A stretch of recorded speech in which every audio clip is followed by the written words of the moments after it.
ശബരിമല യുവതീ പ്രവേശനത്തിൽ ഹർജികൾ 9 അംഗ ഭരണഘടനാ ബെഞ്ചിന് വിട്ട് സുപ്രീം കോടതി. ഏപ്രിൽ 7 മുതൽ 22 വരെ തുടർച്ചയായി വാദം കേൾക്കാമെന്ന് ചീഫ് ജസ്റ്റിസ്. അനുകൂലിക്കുന്നവർക്കും എതിർക്കുന്നവർക്കും 3 ദിവസം വീതം വാദിക്കാം. സംസ്ഥാന സർക്കാർ ഉൾപ്പെടെ എല്ലാ കക്ഷികളും മാർച്ച് 14 മുൻപ് നിലപാട് എഴുതി നൽകണമെന്ന് കോടതി.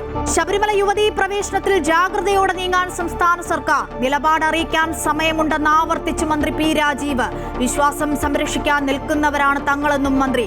സർക്കാർ എതിർക്കണമെന്ന് ജി സുകുമാരൻ നായർ. തിരുത്തേണ്ടത് തിരുത്തണമെന്ന് വെള്ളാപ്പള്ളി നടേശൻ. നിലപാട് മാറ്റുമെന്ന് പറഞ്ഞ് കബളിപ്പിച്ചാണ് പലരെയും ആഗോള അയ്യപ്പ സംഗമത്തിന് ക്ഷണിച്ചതെന്ന് വി ഡി സതീശൻ. തിരഞ്ഞെടുപ്പ് മുന്നിൽ കണ്ട് സർക്കാർ എന്തും ചെയ്യുമെന്ന് രാജീവ് ചന്ദ്രശേഖർ.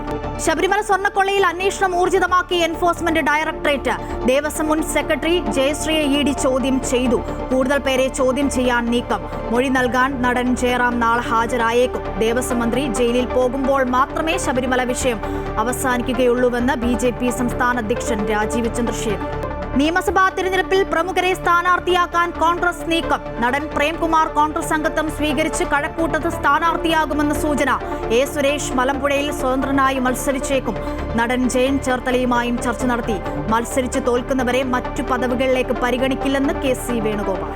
കോൺഗ്രസിനെതിരായ വിമർശനം തുടർന്ന് മുതിർന്ന നേതാവ് മണിശങ്കർ അയ്യർ. കമ്മ്യൂണിസ്റ്റുകാരെ വെറുക്കുന്നതിനേക്കാൾ പരസ്പരം വെറുക്കുന്നവരാണ് കോൺഗ്രസുകാരെന്ന് വിമർശനം. പിണറായി സർക്കാരിന് വീണ്ടും പുകഴ്ത്തൽ. പ്രസ്താവനയെ സ്വാഗതം ചെയ്ത് ഇടത് നേതാക്കൾ. നിലപാട് തള്ളി UDF നേതാക്കൾ.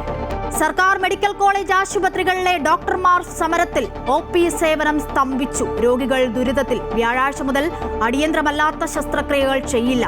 സർക്കാർ വാക്കു പാലിച്ചില്ലെന്ന് KGMCTA. കർണാടകയിലെ ഹംപിയിൽ വിദേശ വനിതയെയും ഹോം സ്റ്റേ നടത്തിപ്പുകാരിയെയും കൂട്ടബലാത്സംഗം ചെയ്ത കേസിൽ 3 പ്രതികൾക്കും വധശിക്ഷ. പ്രതികൾ ബലാത്സംഗം ചെയ്തതൊപ്പമുണ്ടായിരുന്ന അമേരിക്കൻ സഞ്ചാരിയെ കൊലപ്പെടുത്തിയ ശേഷം ശിക്ഷ വിധിച്ചത് ഗംഗാവതി കോടതി.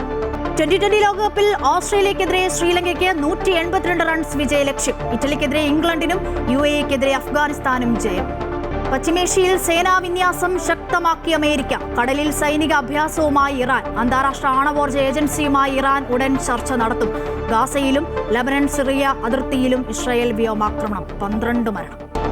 സ്റ്റോറി ഓഫ് ദി ഡേ: ഒരുമയുടെ വിശ്വാസവഴി.